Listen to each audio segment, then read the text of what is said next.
자, 오늘은 이제 창세기 24장의 말씀을 이제 다루려고 합니다. 네, 여러분 혹시 24장을 한번 힐끔 보신 분 계실지 모르겠지만 24장이 다른 장에 비해서 길까요? 짧을까요? 네, 굉장히 깁니다. 네, 굉장히 깁니다. 이 긴 장이 무엇을 담고 있는지를 우리가 살펴가기 위해서 앞뒤에 있는 내용은 어떤 내용을 담고 있는지를 먼저 살펴가셔야 되는 거예요.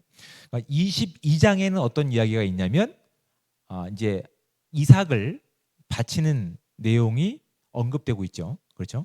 이삭을 바치면서 그 이삭을 바치는 아이, 그 아이가 죽는 내용을 통해서 인간은 잠재적으로 죽음을 맞이할 수밖에 없는 존재임을 나름대로 알게 한 후에 23장에 들어와서는 어떤 얘기가 들어와 있습니까? 사라, 그러니까 아브라함의 아내 사라가 이제 127세를 살고 죽음의 기록이 23장에 담겨 있습니다. 그럼 25장에는 어떤 내용이 담겨 있습니까? 25장에는 아브라함의 죽음에 대한 이야기를 성경은 의도적으로 이렇게 언급하고 있는 겁니다. 그러니까 22장과 23장과 25장에는 결국 우리가 죽음으로 끝나는 우리의 삶의 모습을 담고 있는 거예요. 근데 그 안에 어떤 내용이 있냐면 24장에 대한 내용이 있는 거라고요. 그럼 24장이 가지고 있는 의미가 무엇일까요? 물론 이런 식으로 이해할 수 있겠죠. 우리에게 주어진 시간은 제한되어 있다. 우리에게 주어진 시간은 한정되어 있다. 그러니 지혜롭게 살자. 그러니 하나님의 뜻대로 살자. 나쁘지 않은 해석인데 본문이 그것을 목적하고 있는지를 살펴가는 것이 중요하다고요.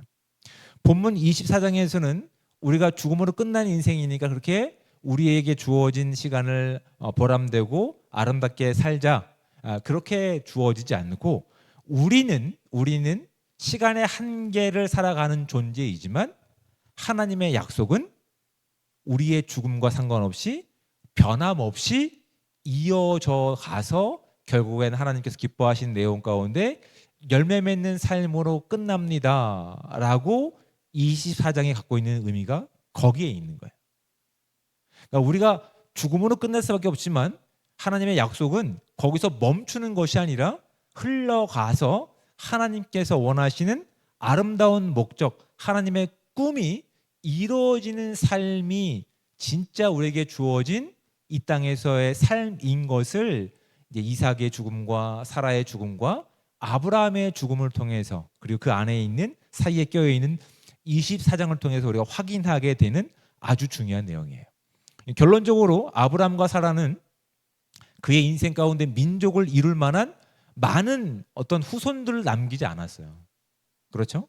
기껏해야 장자의 명분을 가지고 있는 아들 이삭이 다죠. 근데 엄밀히 말해서 25장 이후를 보면 알게 되겠지만 아브라함은 언제까지 살았는지 아십니까? 175년을 살았습니다. 맞나요? 자, 25장 7절 아브라함의 향년이 175세라라고 되어 있어요. 그렇죠? 아브라함이 이삭을 낳은 나이가 100살이 됩니다. 그렇죠? 그리고 아브라함의 아들 이삭이 결혼한 나이가 40살이 되는 거야. 40살 이후에 몇 년을 더 산 거예요? 35년을 더 산 거예요. 그래서 이 숫자를 계산해 보면 아브라함은 이삭의 아들 에서와 야곱도 보고 죽게 되어 있어요. 근데 성경은 그런 내용들은 별로 그렇게 중요하게 여기지 않고 그냥 어떤 내용이 중요한지를 우리 가운데 집중하기 위해서 그렇게 마치 아직 끝나지 않았는데 인생이 그렇게 마치 끝난 인생으로 소개하는 성경의 목적을 우리가 분명히 알고 있어야 돼요. 그러니까 우리의 인생은 제한된 인생을 살고 잠재적으로 죽을 수밖에 없는 인생이지만 우리에게 심겨진 하나님의 꿈, 우리에게 맡겨주신 하나님의 약속은 우리의 한계를 넘어서 계속 이어져 가는 존재임을, 그래서 그 사명을 다하는 삶이 얼마나 값지고 보람된 인생인지를 아브라함의 죽음을 맞이하는 시간을 통해서 우리로 하여금 알게 한다는 사실을 우리가 기억할 수 있는 시간들 되기 바랍니다. 그 하나님의 약속이 이제 진행되는 과정 가운데 아주 중요한 내용이 뭡니까? 열국의 아버지가 되기 위해서 이삭은 후손들을 봐야 되는 거예요. 그러니까 이삭의 결혼이 얼마나 중요한 일입니까? 그렇죠. 여기에 이렇게 막 갑자기 총각이 잉태해서 아들을 낳고 이렇지 않잖아요. 재밌으라고 얘기한 건데 다들 이렇게 심각한 표정으로 받아들이시면 안 됩니다. 그런 내용이 아니잖아요. 이삭이 정말 이렇게 후손들을 봤을 때 하나님께서 아브라함에게 약속하셨던 모든 민족의 아버지가 되는 것에 더 가까워지는 발판이 되기 때문에 이삭의 결혼이 굉장히 중요한 거예요. 그 24장의 내용은 그 결혼에 대한 그 이야기를 다루고 있는데 성경에서는 이 24장의 내용을 다루고 있을 때 한 사람의 인물을 등장시킵니다. 그 사람의 이름은 누구일까요? 네? 늙은 종으로 소개되고 있어요. 근데 이 종의 이름은 우리는 알고 있어요. 엘리에셀이라고 하는 엘리에셀입니다. 앞에 나와 있습니다.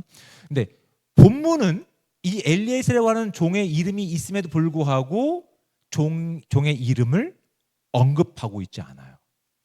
이게 성경이 우리 가운데 분명한 것을 알게 해주는 거예요. 이 사람이 이렇게 훌륭하니까 이 사람을 본받아 뭘 하자가 아니에요. 하나님의 약속이 이런 종을 통해서 어떻게 이루어지는지를 우리로 알게 하시기 위한 목적이 더 큰 거예요. 그러니까 하나님의 약속이 어떻게 변함없이 이루어지고 있는지 집중하기 위해서 참 멋진 모습의 종의 모습이지만 그 종의 이름은 의도적으로 피하고 있는 거예요. 그런데도 이 종의 모습은 참 귀한 인생인 것 같아요. 왜냐하면 이 종도 나이가 많다고 돼 있어요. 늙은 종이다라고 언급하고 있어요. 그렇죠? 늙은 종이지만 자신의 주인 아브라함의 명령 가운데, 아니 아브라함이 섬기고 있는 하나님의 명령 가운데 절대적으로 순종하는 모습을 보이면서 이 땅에서 우리가 살아가는 모습들, 이 땅에서 사명을 가지고 살아가는 자들, 이 땅에 하나님의 꿈을 가지고 있는 자들이 어떠한 삶의 태도를 가져야 되는지를 오히려 이 이름도 소개되지 않고 있는 늙은 종의 인생을 통해서 배우게 된다는 사실이 참 귀한 인물인 것 같아요. 그러니까 우리는 죽음으로 끝날 인생이 아니라 우리의 인생을 통해 하나님의 꿈이 이 땅 가운데 퍼져나가고 확인되어질 때 비로소 우리에게 맡겨주신 사명, 아브라함에 맡겨주신 사명, 민족의 아버지가 되고 민족의 조상이 되는, 믿음의 조상이 되는 그 축복이 우리 가운데 주어진다는 사실을 오히려 이 늙은 종의 순종의 모습을 통해서 우리가 발견하게 되는 거예요.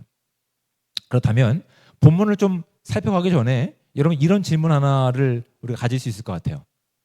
보통 통상적으로 종에게 이름을 붙이지 않습니다. 이 당시에는 종의 이름을 붙이지 않습니다. 근데 이 종은 이름을 가지고 있어요. 이 종은 언제 아브라함이 자신의 종으로 불러들였을까요? 뭐 하나님의 부름을 받기 이전, 갈대아 우르에 있을 때, 하란에 있을 때, 아니면 부름을 받고 나서 이후의 삶의 모습 가운데 있을까요? 저도 모릅니다. 이건 천국 가서 물어볼 일이에요.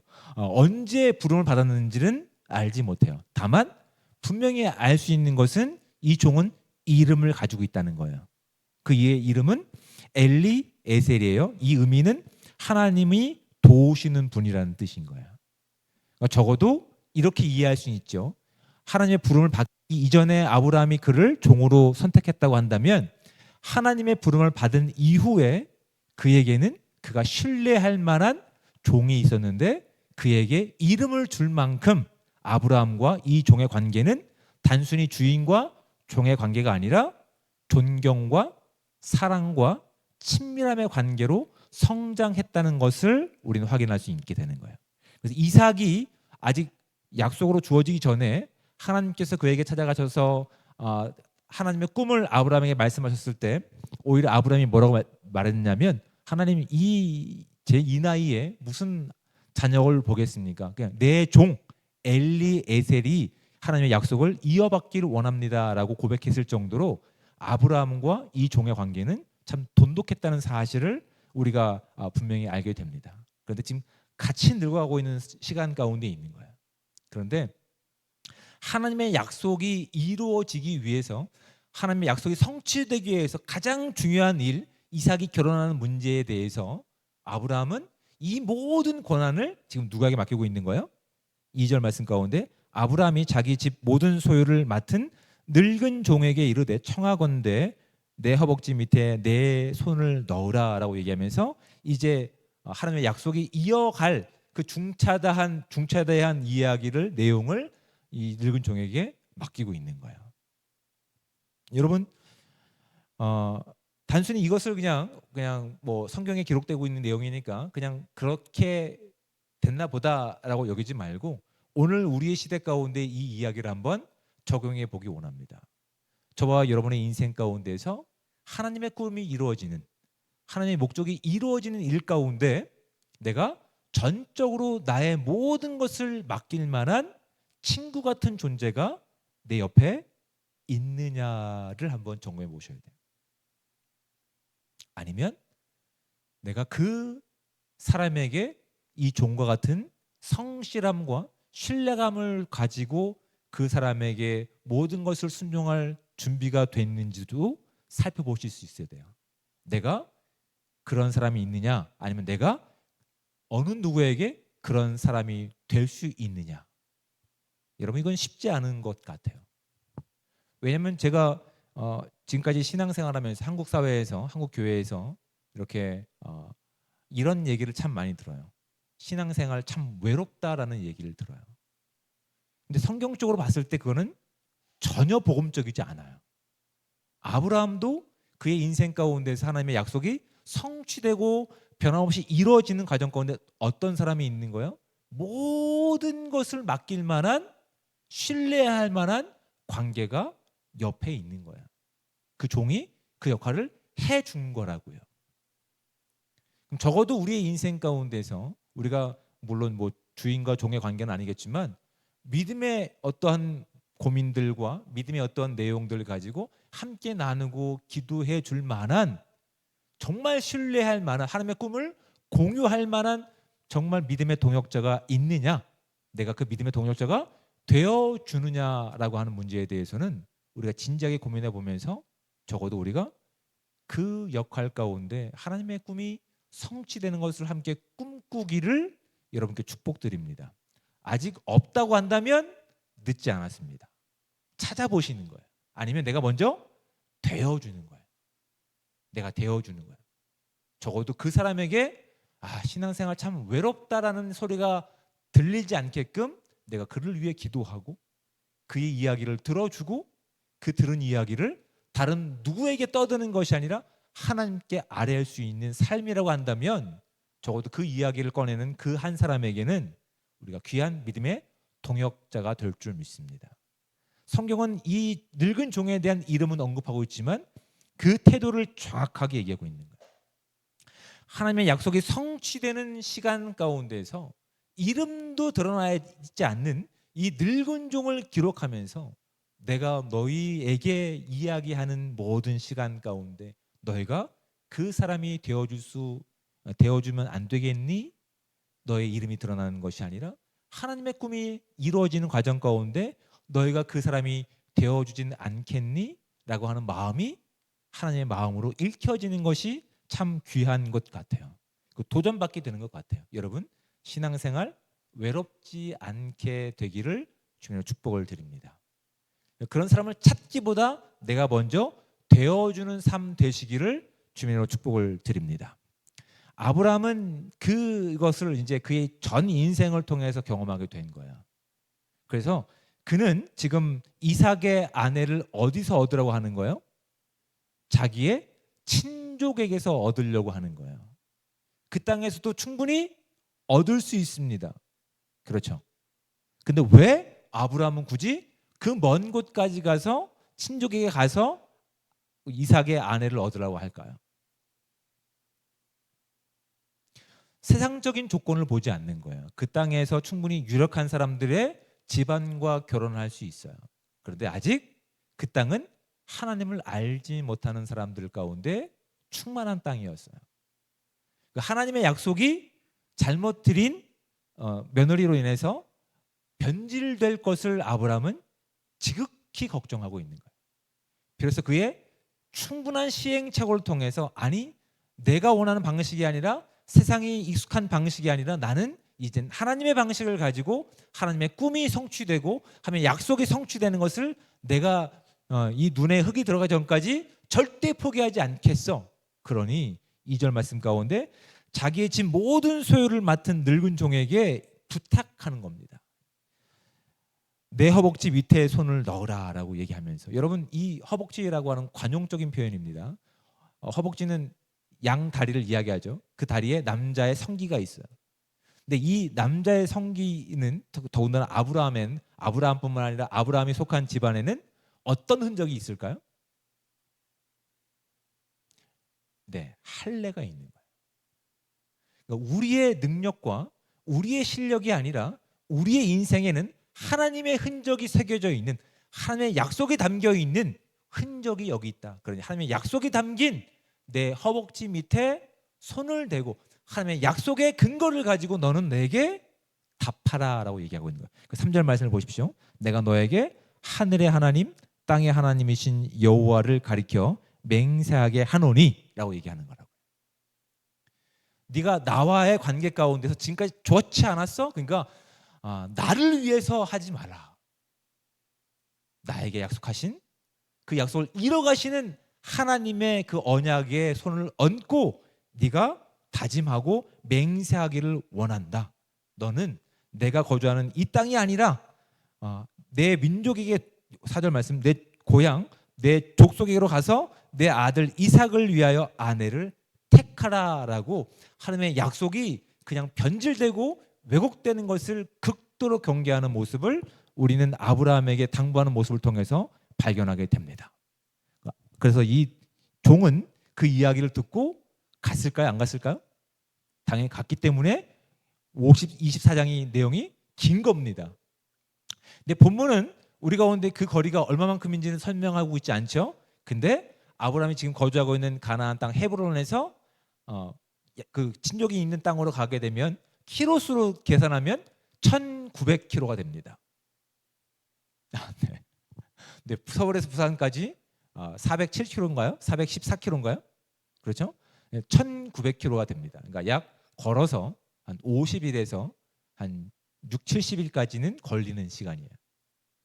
지금 그 거리를 가서 이제 하나님의 약속을 성취할 부탁을 지금 아브라함은 이제 지금 늙은 종에게 하고 있는 거예요.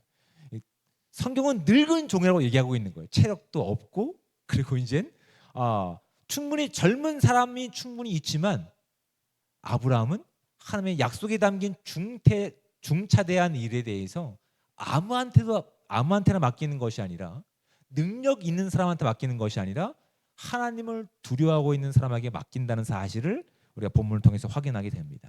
아브라함의 부탁을 받은 이 종의 모습은 어떤 겁니까? 종은 어떻게 할까요? 종은 주인의 뜻을 100% 순종하는 모습으로 나아갑니다. 그건 단순히 아브라함의 명령이기 때문이 아니라 아브라함의 인생 가운데 담겨 있는 누가 있기 때문에, 하나님의 약속이 있기 때문에 이 늙은 종은 주인의 뜻에 전적으로 동의하며 절대적으로 순종하는 모습이, 우리가 오늘 이 땅을 살아가는 저와 여러분들이 누군가 하나님의 꿈이 성취되기 이전에 우리가 그런 사람이 되어주기를 축복하는 거예요. 그것이 하나님의 뜻이라고 한다면 내가 보기에는 너무 벅찬 일이라 하더라도, 내가 감당하기엔 너무 귀찮은 일이라 하더라도 절대적으로 순종할 수 있는, 절대적으로 사랑할 수 있는, 절대적으로 섬길 수 있는 그런 복된 삶 되시기를 축복합니다. 그런 다짐을 해보는 거예요. 그래야 우리와 함께 신앙생활하는 누군가는 외롭지 않은 거예요. 이런 친구가 있구나. 충분히 늙었는데, 충분히 힘든데 나를 위해서 그는 전부를 거는구나. 그것이 진짜 사랑이구나. 이 종의 모습을 통해서 보게 된다고. 두 번째, 이 종이 보인 내용은 무엇이냐면, 주인의 그 당부 가운데, 주인의 부탁 가운데 적극적인 반응을 보이고 있습니다. 자, 보십시오. 4절 말씀에 보면 아브라함이 이렇게 얘기하죠. 내 고향 내 족속에게로 가서 내 아들 이삭을 위하여 아내를 택하라. 1900km입니다. 5절 말씀을 보십시오. 종이 이르되 여자가 나를 따라 이 땅으로 오려고 하지 아니하거든 내가 주인의 아들을 주인이 나오신 땅으로 인도하여 드리니까. 지금 이삭의 결혼이 중요한 것을 알고 있어요. 그리고 주인인 아브라함이 어떤 의도를 가지고 이 부탁을 하고 있는지 종은 어렴풋하게 알고 있어요. 그러니까 시키는 대로 그냥 할게요 라고 그냥 떠나지 않았어요. 아브라함이 염려하는 것에 대해서 아브라함의 마음을 이 종은 읽고 있는 거예요. 그래서 혹여 이런 변수가 있다고 한다면, 혹여 이런 문제가 있다고 한다면 그 문제 때문에 내가 다시 1900km를 왔다 갔다 하면서 주인인 아브라함의 마음을 졸일 수 없다고 이 종은 확신하고 있는 거예요. 그러니 아예 출발하기 전에 그 명령에 100% 순종하기 전에 적극적으로 지혜롭게 그것을 묻고 있는 거예요. 당신이 내게 명령한 것이 무엇인지 알겠습니다. 아들 이삭을 통해서 하나님의 약속이 성취되는 것입니다. 그래서 그쪽에서 내가 아내를 살펴볼 것인데 하나님께서 합당하신 분을 나에게 보여주셨을 때 그 여인이 나와 함께하는 것을 원치 않으면 어떻게 합니까? 아들 이삭을 데리고 그곳에 갈까요? 아브라함이 뭐라고 얘기합니까? 아니 그렇지 않아. 그 방법을 난 선택하지 않겠어. 이미 내 인생을 통해서 내가 경험해봤어. 그 방법이 하나님의 뜻이 아니더라고. 그러니 하나님의 약속이 이번에는 변함없이 이루어지기 위해서 그 여인이 이곳에 와야 돼. 오지 않으면 그건 응답하지 않아도 돼. 이 맹세는 없던 걸로 해줄게 라고 얘기하고 있는 거예요. 이 종은 아브라함의 의도와 하나님의 약속의 의미를 너무나 명확하게 알고 있는 거예요. 그래서 그냥 수동적으로 알겠습니다 라고 가는 것이 아니라 적극성을 가지고 만약에 이런 변수가 있다고 한다면, 이런 위험 상황이 있다고 한다면 제가 어떤 선택을 하는 것이 옳을까요? 라고 적극적으로 물어보는 것이라고요. 단순히 사랑이라고 하는 것은 멍 때리는 것이 아니라고요. 그 사람이 알지 못하고 있는, 아직 파악하지 못하는 부분도 세심하게 살피는 내용 가운데서 그의 마음을 읽어주는 것이 능동적이고 적극적인 태도가 이 종을 통해서 우리가 배우게 되는 진정한 누군가에게 위로자가 되어주고 누군가의 섬기는 자가 되어주는 진짜 멋진 종의 모습이라는 것을 배우게 됩니다. 세 번째는 우리가 오늘 본문 통해서 다 확인하진 않았지만 뒤에 가면 그가 1900km를 가서 약속된 장소에 도착합니다. 그가 제일 먼저 한 것이 무엇인지 아십니까? 그는 하나님께 대하여 기도합니다. 그리고 이 일들이 순조롭게 진행되는 내용 가운데 그는 누구에게 경배하는지 아십니까? 자신의 주인이 섬기고 있는 하나님께 경배하는 인생을 그의 인생을 통해 확인하게 됩니다. 성경은 너무나 멋진 샘플을 이 성경의 내용을 통해서 우리로 확인하게 해줍니다. 하나님의 약속은 우리의 시간 가운데 아직 이루어지지 않고 진행되어 가는 과정 가운데 있고, 아니 멈춰 있는 것 같은 상황 가운데 있지만, 그래서 그것이 완벽하게 이루어지지 않아서 외로움과 좌절을 느낄 수 있는 너무나 한계투성인 주변 사람들 가운데 있지만, 때로 하나님을 두려워하는 사람들 가운데서 우리가 이름도 없이 영광도 없이 그 한 사람을 섬기고 하나님의 약속을 위해서 순종하는 이 한 사람이 되어주기를 찾고 계시는 것처럼 이 종을 소개하고 있다고요. 이 종의 이름을 소개하고 있지 않아요. 그리고 이 종이 보였던 모습을 우리가 이 땅 가운데 그렇게 살아내기를 기대하고 계시는 거예요. 이 종이 보이는 모습은 다음 주에 또 이어서 할 겁니다. 배울 점이 너무 많아요. 오늘 이 네 가지만 경험했습니다. 하나님은 이 땅 가운데 하나님의 거룩하신 뜻을 살아가는 우리가 외롭지 않기를 원하고 있어요. 어떤 결과로 완성되지 않은 것 때문에 실족하기를 원치 않고 계세요. 오히려 우리가 누군가를 찾기 이전에 우리가 그 하나님의 약속이 성취되는데 사용될 수 있는 마치 늙은 종과 같은 삶이 우리를 통해서 드러나기를 꿈꾸고 계시는 것 같아요. 근데 이 종의 이름은 기록되고 있지 않아요. 이 종의 이름은 언급되고 있지 않아요. 예수님께서 이 땅에 십자가를 지셨을 때 자신의 기뻐하시는 뜻을 따라서 자신이 영광을 받으신 것이 아니라 자신을 보내신 하나님의 영광을 살아냈던 마치 예수 그리스도의 종된 모습을 이 늙은 종을 통해서 분명히 보게 됩니다. 그리고 오늘 주어진 우리의 시간을 통해서 우리가 그런 삶이 되기를 기뻐하시는 것 같아요. 하나님은 이 마지막 때 이 정말 이 믿음이 없는 이 시대 가운데 마치 이 늙은 종과 같은 한 사람을 찾고 계시는 것 같아요. 하나님의 그 음성 가운데 우리가 응답하면서 하나님의 꿈이, 하나님의 뜻이 온전히 이루어지는 과정 가운데 우리가, 저와 여러분이 그 한 사람이 되어주는 삶을 선택하시기를 주님의 축복을 드립니다. 그 삶이 어떤 삶이었다고요? 주인의 명령에 절대적으로 순종했던 사람이었다고요. 두 번째는 단순히 수동적으로 반응한 것이 아니라 적극적이고 지혜롭게 반응한 삶이라고요. 그리고 그는 모든 시간 가운데 기도로 시작하고 기도로 이어져가는 인생을 살았다고요. 마지막으로 그는 올바른 대상인 하나님께만 영광을 돌리는 삶을 살았다는 것을 우리가 기억하시고 이 땅에서 이 한 찾으신 하나님의 마음이 오늘 말씀을 통해서 전달되어 오늘 저와 여러분의 인생 가운데 우리가 그 한 사람이 되어주는 영광과 축복을 우리가 선택함을 통해서 이 땅에 하나님의 약속이 그 놀라운 유산이 다음 세대 가운데 흘러가는 영광을 저와 여러분이 누리시기를 주님의 축복을 드립니다.